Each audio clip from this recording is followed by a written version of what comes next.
대내외적으로 여러 가지 어려움들이 닥치고 있습니다. 우리는 자주 위기를 겪습니다. 그리고 우리는 위기는 기회다, 이런 말도 자주 합니다.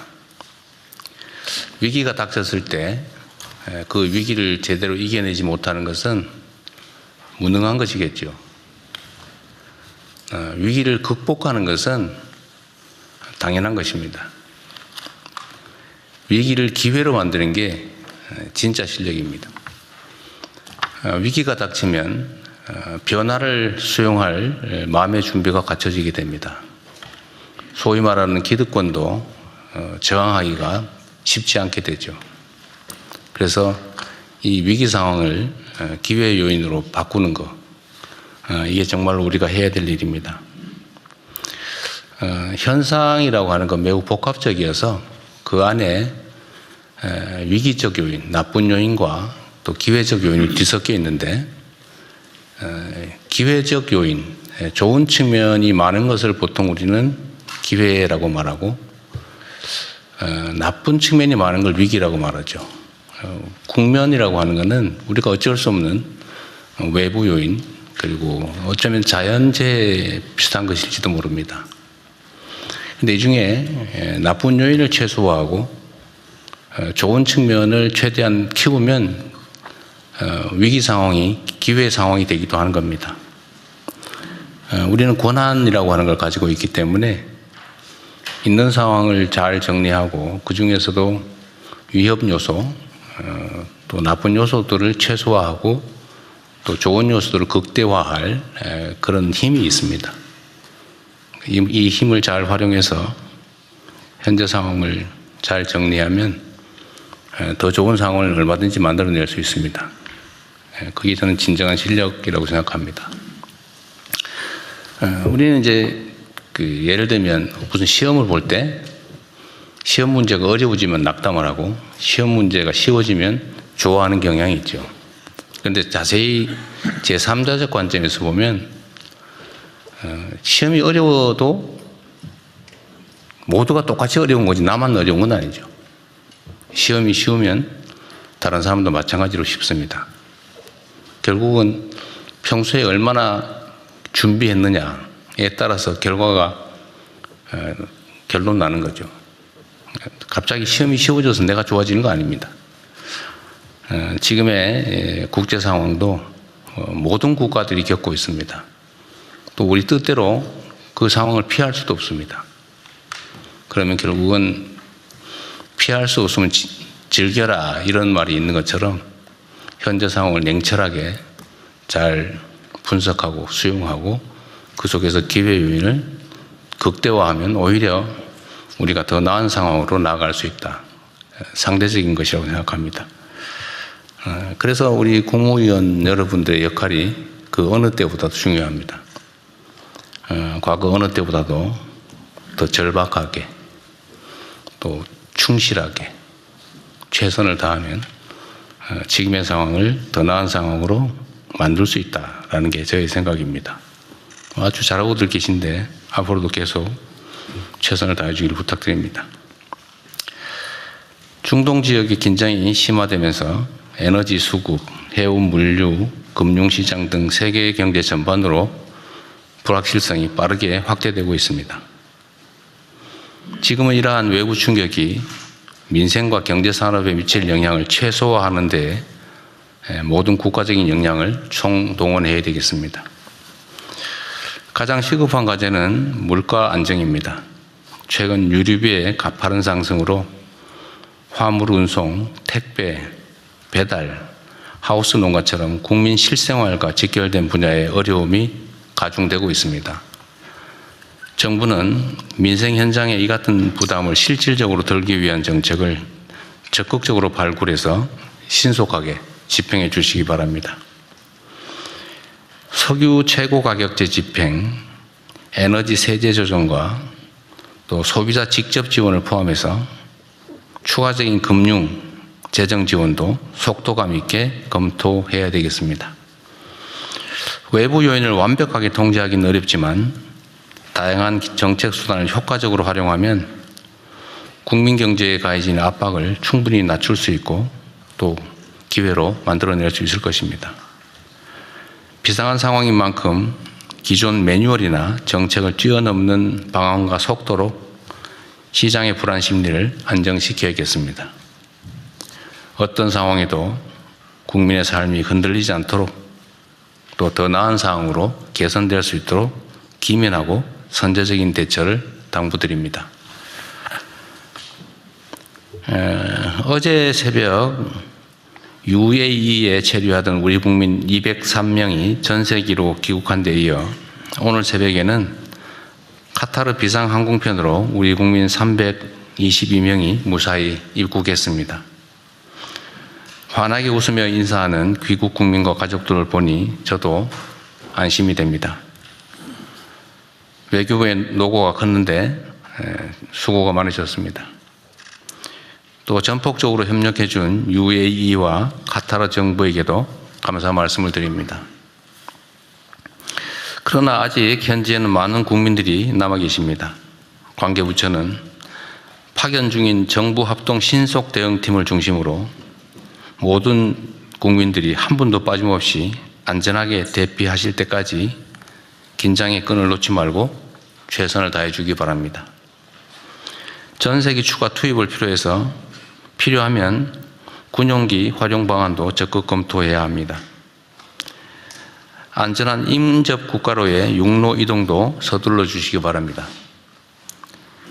특히 불가피하게 현지에 머물러야 하는 필수 인력의 안전 또한 각별하게 챙겨주기 바랍니다. 꼼꼼하고 신속한 대피 계획 추진을 당부드립니다. 오늘 보고 토론 사항에 있기는 합니다. 지난 22년에 발생한 전세 사기 사태로 여전히 많은 국민들께서 어려움을 겪고 계십니다. 스스로 유명을 달리한 피해자도 파악된 것만 7명에 이릅니다. 민생 안전과 공동체의 신뢰를 훼손하는 전세 사기 범죄의 근절을 위해서는 주거 안정에 대한 사회적 책임성을 보다 강화할 필요가 있습니다. 주택 관련 정보 공개 확대, 세입자의 대항력 공백 축소, 중개사 책임 강화 등 제도 개선을 차질 없이 추진해야겠습니다. 전세 사기 근절 역시 우리 사회에 잔존하는 비정상의 정상화를 위한 핵심 과제라는 말씀을 드립니다. 그리고 각 부처 소관 업무 중에 아마도 우리가 좀 정상화해야 될 과제들이 상당히 있을 겁니다. 소위 우리가 이제 개혁 과제라고 얘기하는 거긴 한데,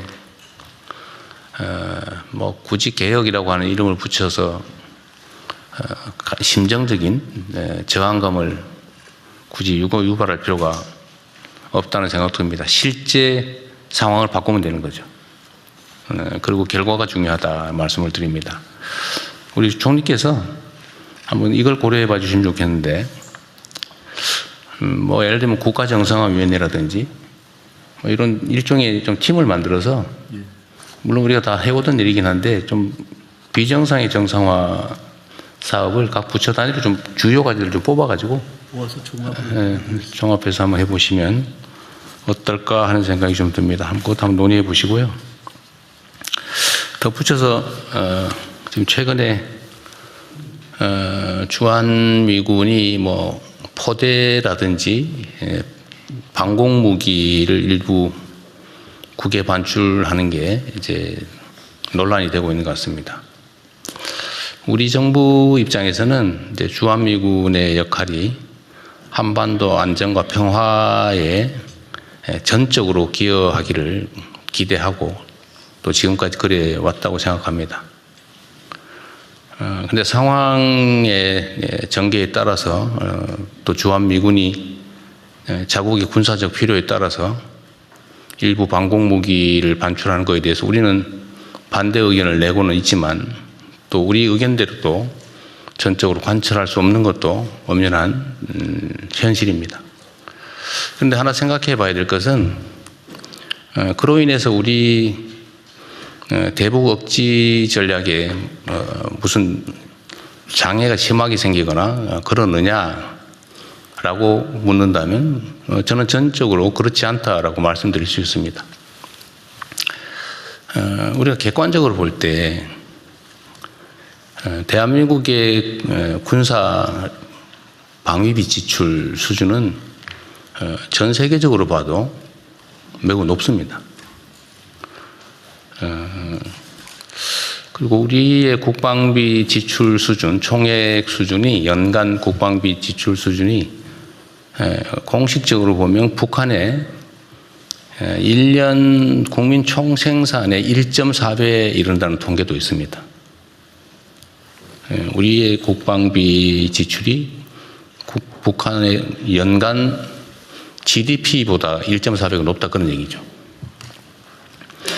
그리고 객관적으로 국제기구가 평가하는 군사력 수준도 전 세계에서 5위로 평가될 정도로 대한민국의 군사 방위력 수준은 높습니다.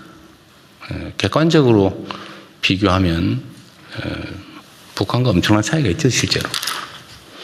물론 거기에 이제 북한 핵이라고 하는 특별한 요소가 있기는 합니다만 재래식 전투 역량, 군사 역량으로 따지면 비교할 수 없을 정도로 압도적이다라는 건 분명합니다.